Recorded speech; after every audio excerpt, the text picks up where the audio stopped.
Okay, last class में social security complete हो गया था। आज हम लोग करने वाले हैं एग्जिट पॉलिसी। ठीक है, वर्कमैन कंपनसेशन एक्ट में क्या बताया गया था?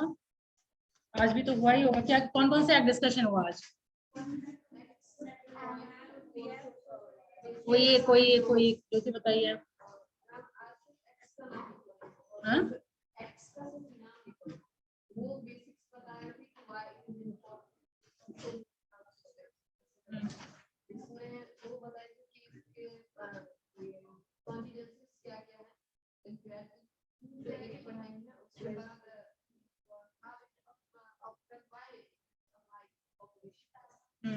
और कुछ एक्ट्स का क्या क्या रूल है? खैर वो तो मैं तो बताई हूँ ना। वर्कमैन कंपनसेशन एक्ट में क्या बताया गया है? हाँ, क्या चीज? Workman compensation act settle down the dispute. किस एस्पेक्ट में कंपनसेट किया जाता है? अगर उसका एक्सीडेंट हो जाता है, correct. At the time of work और during the course of work, if something happens to employee, then employer compensate to employee. ठीक है, 4 शेड्यूल बताया गया था। 4 schedules are there in workman compensation act. चलो, शेड्यूल में क्या क्या बताया गया था? क्या क्या रहता है शेड्यूल में?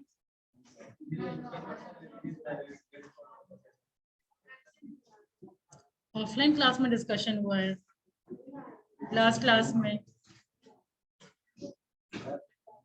कितने एम्प्लॉय कवर्ड रहेंगे, किस रेट पे कंपनसेशन मिलेगा, कौन कौन सा ऑक्यूपेशनल डिजीज उसमें कवर्ड है। ठीक है, ये सारा डिस्कशन हुआ था। ठीक है, सृष्टि यू वर देयर? मेरे हिसाब से भाई क्लास तो भरा हुआ था। ठीक है, अभी ये 2 चैप्टर जो बच रहा है वो कंप्लीट करके फिर से हम लोग रिवीजन शुरू करेंगे। आज अब शुरू करिए एग्जिट पॉलिसी, फटाफट। एग्जिट पॉलिसी आप लोग का बुक आ गया है, पता होगा।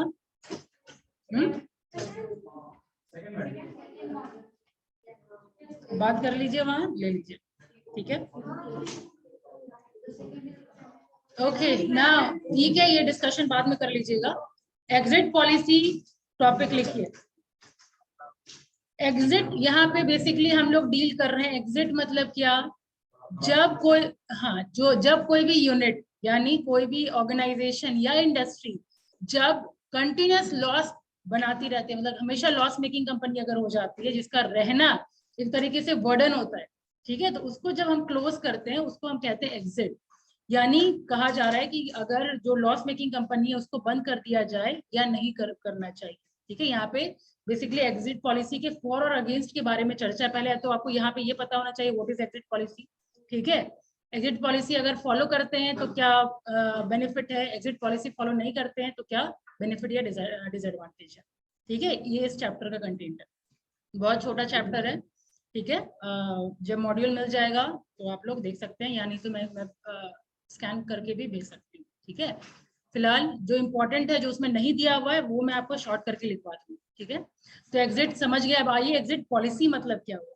जब क्लोजर की वजह से, ठीक है, इंडस्ट्री शटडाउन होने की वजह से जो भी आपके एम्प्लॉय डिस्प्लेस होते हैं, ठीक है, जिन लोगों का जॉब छूट जाता है, ठीक है, तो उन लोगों के लिए क्या है बेनिफिट, ठीक है, वो सारा चीज आपका आ जाता है एग्जिट पॉलिसी। ठीक है, तो पहले इंट्रोडक्शन में लिखना शुरू करिए।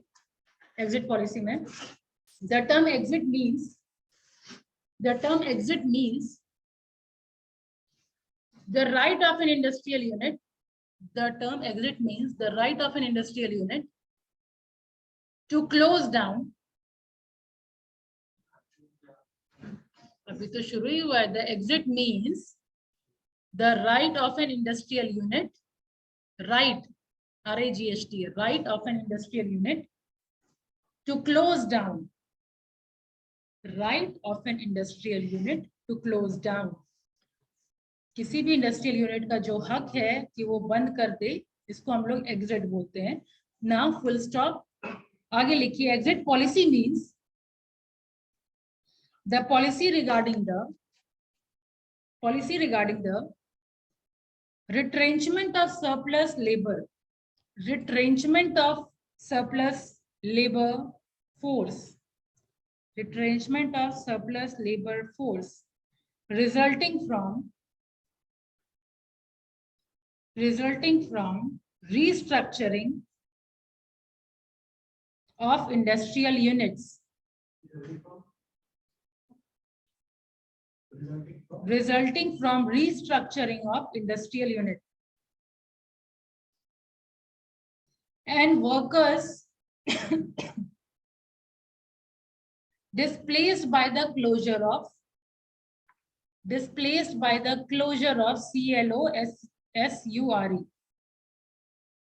displaced by the closure of sick units. Full stop. जो भी मैं एक्सप्लेन किया वो सारा रिटर्न है, ठीक है। जो भी नहीं आए हैं उनको भेज दीजिएगा। आगे लिखिए, एग्जिट में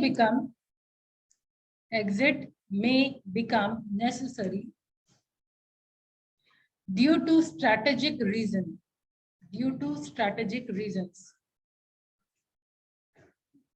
strategic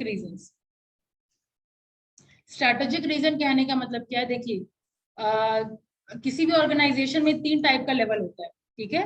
corporate level, business level और फंक्शनल लेवल। कॉर्पोरेट लेवल कहने का मतलब, जैसे फॉर एग्जांपल की तरह आप समझिए, टाटा सन की बात करते हैं, ठीक है। टाटा एक अपने आप में बहुत बड़ा ब्रांड है, ठीक है, लेकिन टाटा का और क्या क्या चीज है? स्टील है, रिटेल है, ठीक है। और कुछ है टाटा का?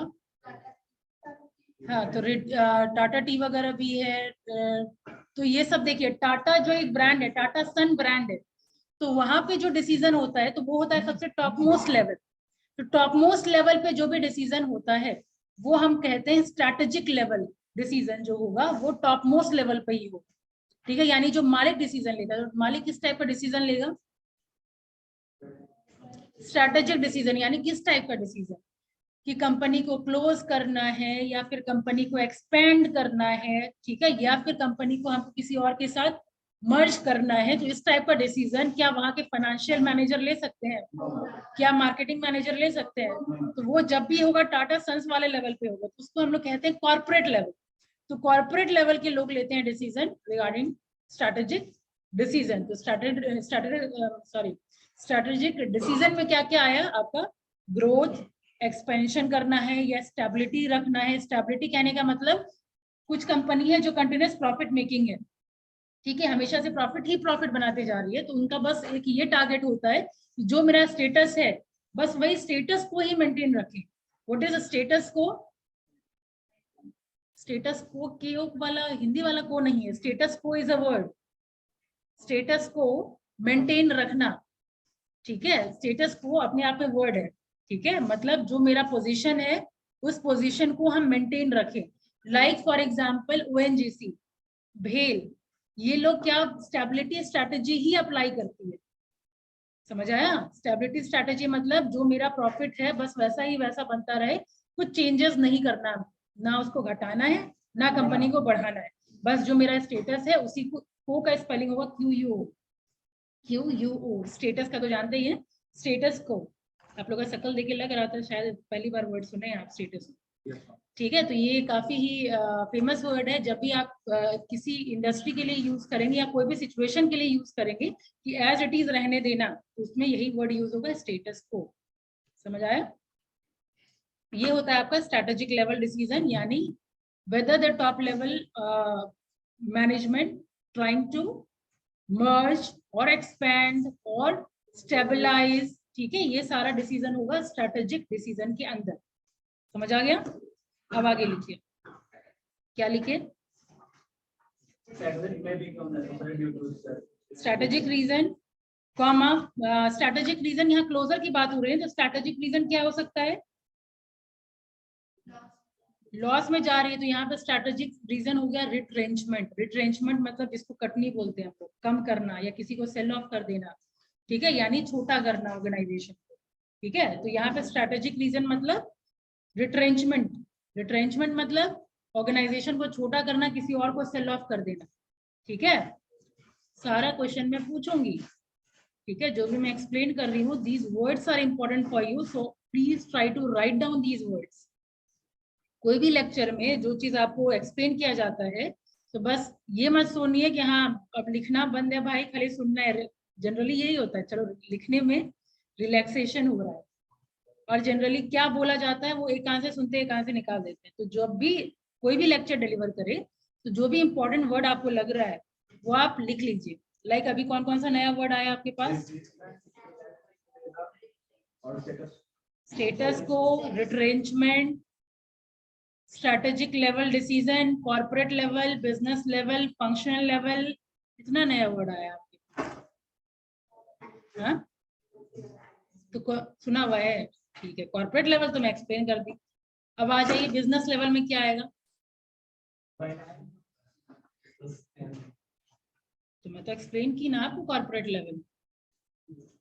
टाटा सन आ गया कॉर्पोरेट लेवल में, उसको मैं कंप्लीट कर देती हूँ। अब आ जाइए बिजनेस लेवल। तो बिजनेस लेवल जैसे अभी आप देखिए, टाटा स्टील पूरा का पूरा इतना बड़ा बिजनेस है, तो क्या अकेले मालिक संभाल लेंगे क्या? Not possible. तो फिर भाई बिजनेस लेवल को संभालने के लिए अगेन आदमी चाहिए, तो वो बिजनेस लेवल क्या? टाटा सन, अच्छा तनिष्क भी आपका टाटा का ही है, ठीक है। तो टाटा आपका इधर आ गया, ज्वेलरी में है। फिर टाटा आपका टायर भी है, टायर है क्या? टाटा स्टील भी है, कार है, ठीक है। ये सब में अलग अलग है। अब सबको हमको कंट्रोल करने के लिए अलग अलग आदमी चाहिए, ठीक है। हाँ, तो अब देख लीजिए, मान लीजिए रिटेल है, टाटा रिटेल को संभालने के लिए फंक्शनल लेवल के एम्प्लॉइज की जरूरत होगी। फंक्शनल लेवल में कौन आ गया? आपके एचआर, मार्केटिंग, फाइनेंस डिपार्टमेंट के सारे लोग, ठीक है, जो एक्चुअल सारा काम परफॉर्म करते हैं। समझ आया? एक्चुअल काम परफॉर्म करने वाले आपके मार्कर है ना, दीजिए तो।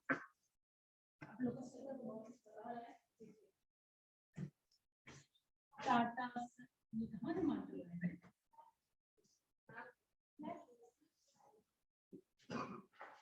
ये रिटेल, ठीक है, ज्वेलरी, ठीक है, और क्या बोले?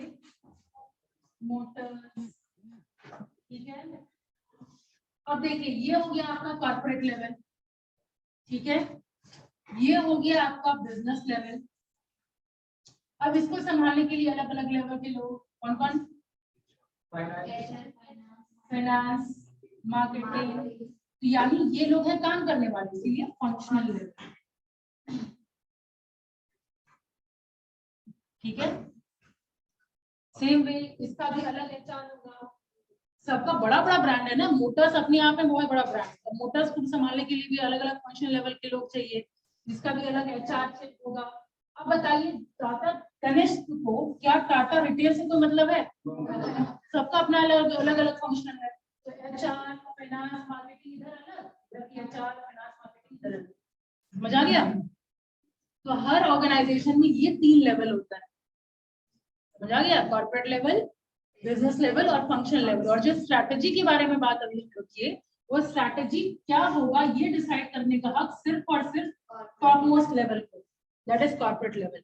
ये कॉर्पोरेट लेवल ही लेगा, ना बिजनेस लेवल को लेने का हक है, ना फंक्शनल लेवल के पर्सन को लेने का हक है। बात क्लियर हुई? अब स्ट्रैटेजी भी हम क्या क्या लेंगे, चलिए यहां समझ गए कि स्ट्रैटेजी लेना है। स्ट्रैटेजिक डिसीजन जितना होगा, स्ट्रैटेजिक डिसीजन जितना होगा वो कॉर्पोरेट लेवल के लोग लेंगे। अब ये स्ट्रैटेजिक डिसीजन क्या होता है? स्ट्रैटेजिक डिसीजन यानी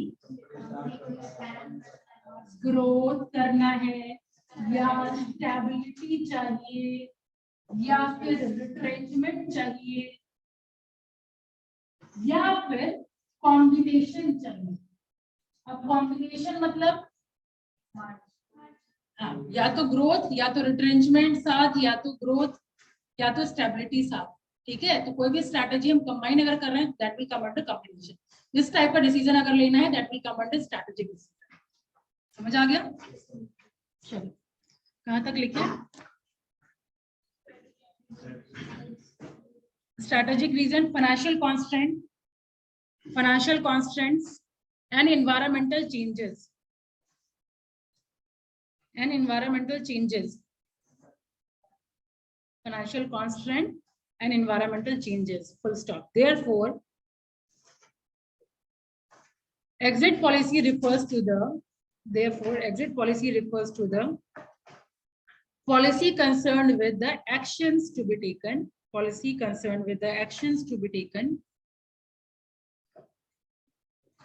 Therefore, exit policy refers to the policy concerned with the actions to be taken regarding surplus manpower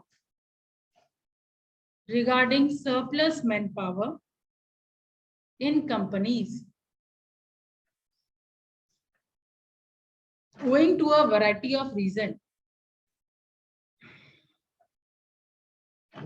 Owing, O-W-I-N-G, owing. Variety of reason. अपने आप में बहुत सारा रीजन है, ठीक है, such as restructuring,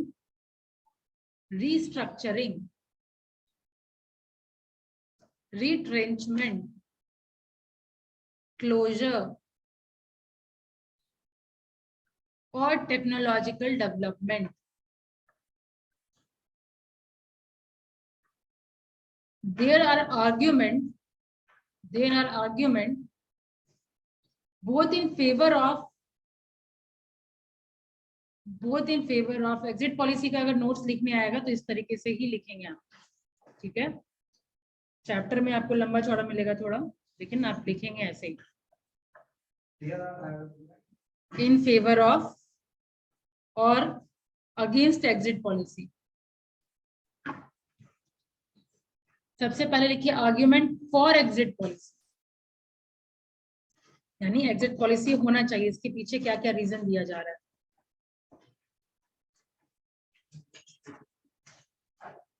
फॉर में नंबर 1 पॉइंट लिखिए, closure of sick unit would be beneficial for the country's economy.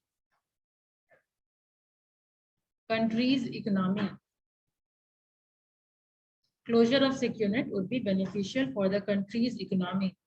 Full stop. Banks,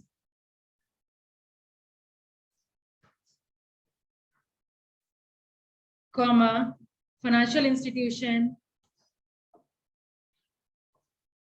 comma, state government and the central government would be freed from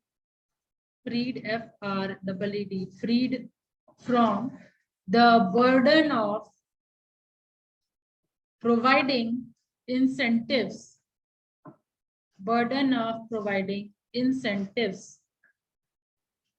comma, subsidies and other concession, CONCESSIONS,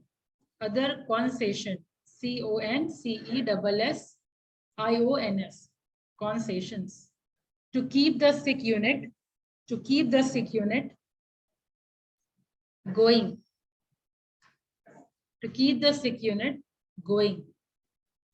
The resources so saved can be invested for the growth,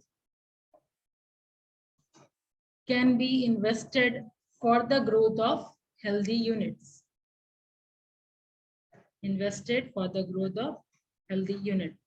क्या मतलब हुआ statement का? जब किसी सिक unit का closure होता है, ठीक है, क्लोजर से पहले कोई भी यूनिट अगर पहले सिक होती है तो government, state government, central government, bank, financial institution, इन सब का एक तरीके से लायबिलिटी होता है कि उन लोगों को इंसेंटिव प्रोवाइड करे, सब्सिडीज प्रोवाइड करे। तो अगर एग्जिट पॉलिसी होता है, यानी क्लोजर अगर हो जाता है, वो कंपनी अगर बंद हो जाती है, तो इन सब से लायबिलिटी से छुटकारा मिल जाता है इन लोग, ठीक है। Bank, financial institution, central government, state government, इन लोगों को सब्सिडीज वगैरह नहीं देना होता है।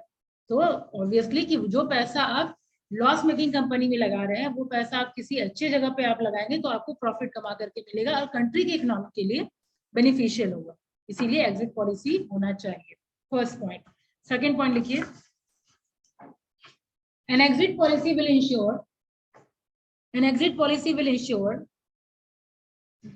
that the legitimate dues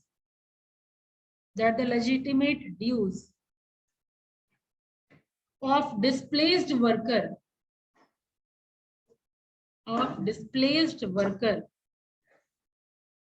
are paid to them. Legitimate dues of displaced workers are paid to them speedily and satisfactorily.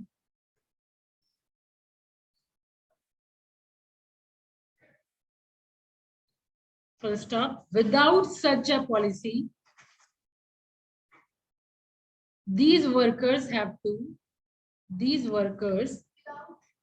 without these policy, workers have to lose their dues.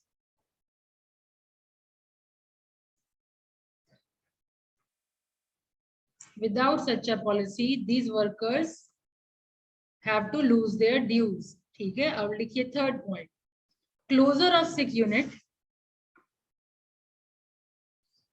may cause temporary unemployment.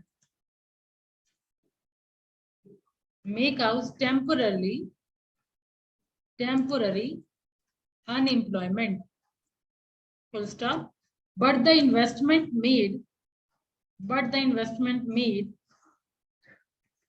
out of the sale proceeds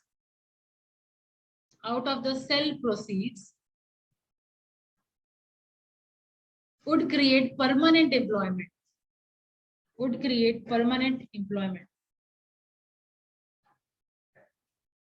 Next, maintenance of sick unit provides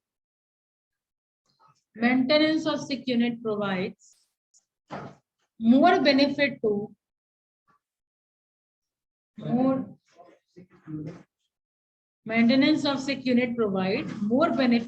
inefficient and corrupt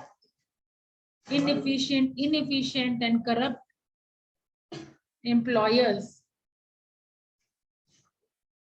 responsible for sickness than to workers.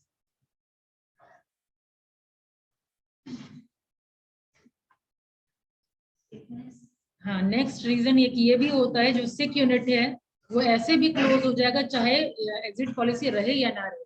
ठीक है, तो इसको लिखिए, exit policy या सिक unit, इस तरीके से लिखिए, सिक unit will ultimately close down exit policy or no exit policy.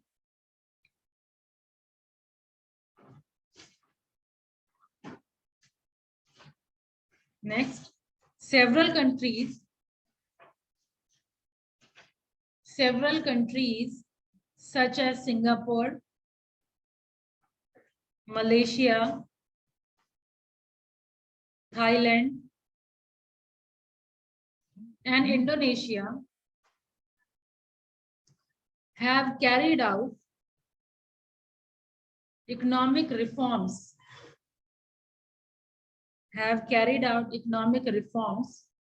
with exit policies. The result of such policies has been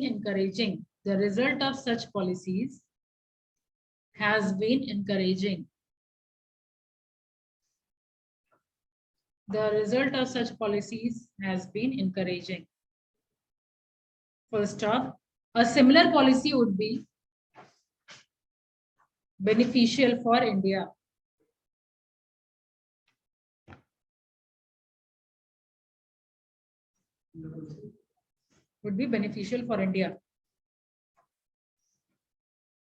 Next, integration of an economy with world economy would be incomplete would be incomplete without an exit policy. Full stop. Indian company would face a competitive disadvantage. Would face a competitive disadvantage in the absence of freedom to retrench surplus labor.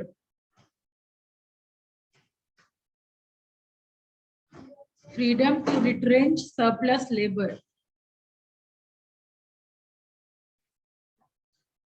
ठीक है. Next, in absence of an exit policy,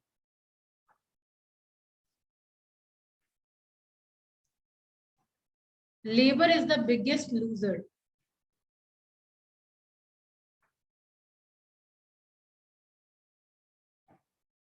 Full stop. The legitimate interest, legitimate का spelling L-E-G-I-T-I-M-A-T-E, legitimate, E-T-E. हाँ, पूरा sentence क्या था?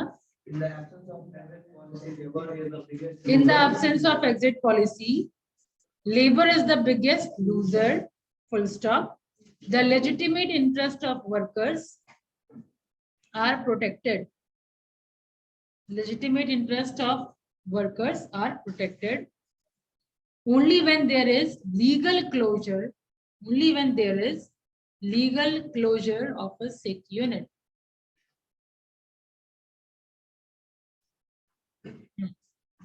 Next is argument against exit policy. Argument against exit policy. फटाफट लिख लीजिए. In the absence of, first point है, in the absence of a safety net, in the absence of the safety net,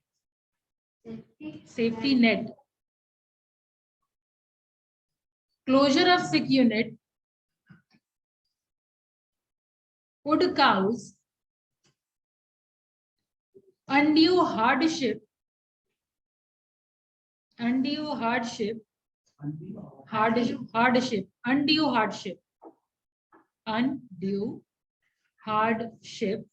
to displaced worker and their families.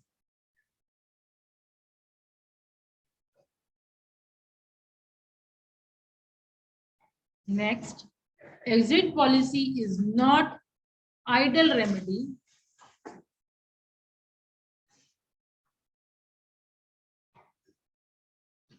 It is not an ideal remedy for tackling industrial sickness. Tackling industrial sickness मतलब अगर loss making company है तो क्या उसको close down करना ही इकलौता रास्ता नहीं हो सकता?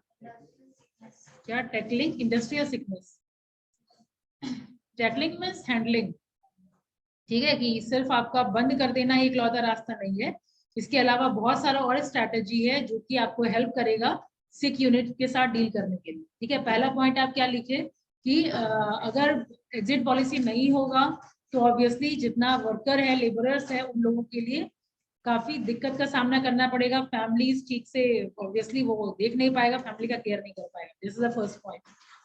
सेकेंड पॉइंट क्या है कि this is not the only way to tackle industrial sickness. तो और कौन कौन सा वे है आगे लिखिए। Other strategies like turnaround management. Now what is this turnaround management? Turnaround management, comma, merger and takeover may be tried before closing down sick unit. Before closing down sick unit. तो बाकी मर्जर टर्नओवर तो पता होगा, अब ये turn around management क्या है?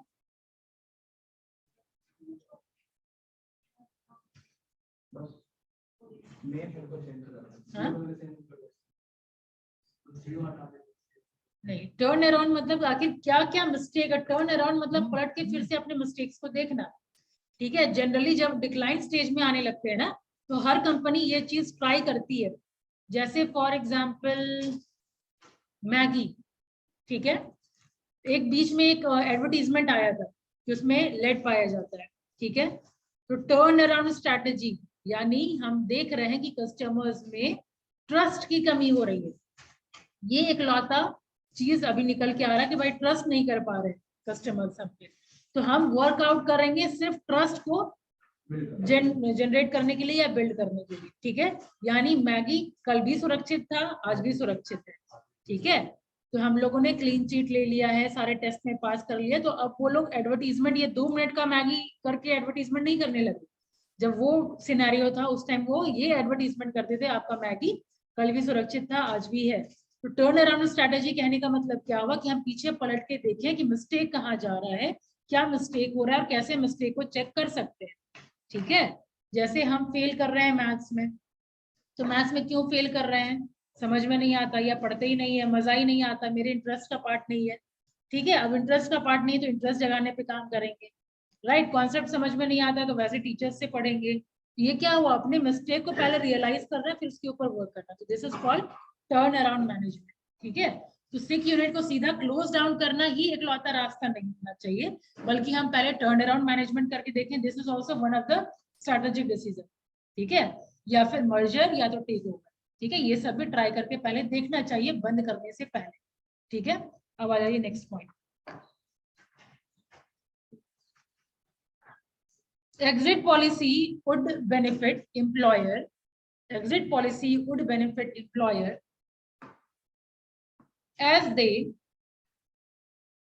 spin off funds, exit policy would benefit employers as they spin off funds from old unit to new one, old unit to new one. Next, promoters of sick unit have borrowed huge amount from banks and financial institutions. They cannot be permitted to close their units. They cannot be permitted to close their units without government approval.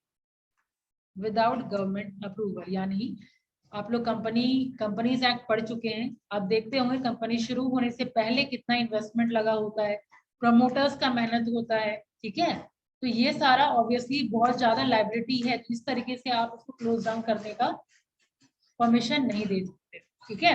ये सारा है argument for and against, ये था आप लोगों का exit policy, ठीक है। लेकिन इसके अलावा भी कुछ नहीं, कुछ और भी है, लाइक वॉलंटरी रिटायरमेंट स्कीम, ठीक है, सर्टेन है बेनिफिट, आगे और थोड़ा एक क्लास और लगेगा उसमें, वो सब हम लोग करेंगे डिस्कशन अपने नेक्स्ट क्लास में।